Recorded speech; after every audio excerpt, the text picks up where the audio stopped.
যি গঠনে ৰাষ্ট্ৰ গঠনৰ সহায় কৰিব, যি গঠনে ভাৰতীয় জনতা পাৰ্টি শক্তিশালী কৰিব, যি গঠনে আমাৰ ডক্টৰ হিমন্ত শৰ্মা ডাঙৰীয়াক নতুনকৈ অসমখন আগবাঢ়িবৰ কাৰণে সক্ষম সাহস আৰু প্ৰেৰণা দিব। এইটো মই আশা প্ৰকাশ কৰিছো। আজি বিশ্বত মান সন্মান আছে কাৰ কাৰণে হৈছে? নৰেন্দ্ৰ মোদী ডাঙৰীয়া যদি আজি তাৰিখত প্ৰধানমন্ত্ৰী নহলে, কোনটোক যদি বাস্তৱত ৰূপায়ণ নকৰিলেহেঁতেন আজি বিশ্বৰ দৰবাৰত ভাৰতবৰ্ষ বুলি যদি আগত সুনাম আছিল, সেই সুনাম কেতিয়াও নহয়। আগত কি পৰিৱেশ হৈছিল? আগত ভাৰতবৰ্ষৰ প্ৰধানমন্ত্ৰী বুলি কোৱাৰ লগে লগে প্ৰধানমন্ত্ৰী কোনোদিন পাত্তাই দিয়া নাছিল। সোনিয়া গান্ধীৰ যদি চৰকাৰ আছিল, কংগ্ৰেছৰ যদি চৰকাৰ আছিল, দেশৰ যেতিয়া প্ৰধানবিলাক আহে, ৰাষ্ট্ৰৰ প্ৰধানবিলাক বিদেশত আহে, তেতিয়াহ'লে সেই মঞ্চিকক কোনো গুৰুত্ব দিয়া নাছিল। সোনিয়া গান্ধী গুৰুত্ব দিছিল। আজি নৰেন্দ্ৰ মোদী যদি আমেৰিকাত যায়, আমেৰিকাৰ ৰাষ্ট্ৰপতি এয়াৰপৰ্টৰ কাৰণে ৰখি থাকে। তাৰ এইটো হৈছে ভাৰতবৰ্ষৰ মান, এইটো হৈছে ভাৰতবৰ্ষৰ গৌৰৱ। কাৰ কাৰণে সম্ভৱ হৈছে?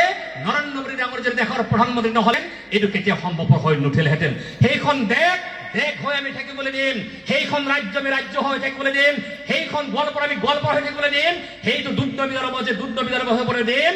কাৰণ এইখিনি কৰিব লাগিলে আপোনালোকে চাওক, যি উচ্ছেদ অভিযান চলি আছে, সেই উচ্ছেদটোৱে যিধৰণে আমাৰ অসমৰ খিলঞ্জীয়া জাতি, জনজাতি, বৃহত্তৰ অসমীয়া জাতিৰ ভাৰতীয় মানুহৰ সংস্কৃতি আদৰবোৰ ধ্বংস কৰিছিল, সেই ধ্বংসসমূহ আঁতৰাবৰ কাৰণে বাংলাদেশী মিয়াক আমি খেদিব লাগিব, বাংলাদেশী মিয়াক আঁতৰাব লাগিব। বাংলাদেশী মিয়াক খেদিব লাগিলে নৰেন্দ্ৰ মোদী ডাঙৰীয়া প্ৰধানমন্ত্ৰী হৈ থাকিব, হিমন্ত বিশ্ব শৰ্মা ডাঙৰীয়া মুখ্যমন্ত্ৰী থাকিব।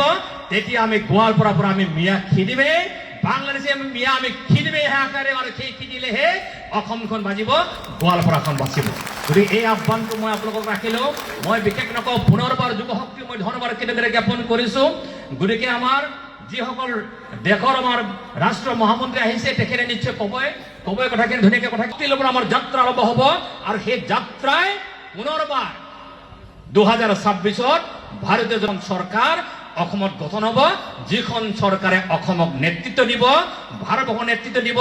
অসমৰ বিভিন্ন জাতি, জনজাতি, ধৰ্মাৱলম্বী মানুহ সকলোকে আমি একচেপ্ট মিয়াক বাদ দি বাকী সকলোকে নেতৃত্ব দিব। এইখিনিকে ৰাখি পুনৰবাৰ সকলোকে বহুত বহুত ধন্যবাদ কৃতজ্ঞতা জ্ঞাপন কৰিছো।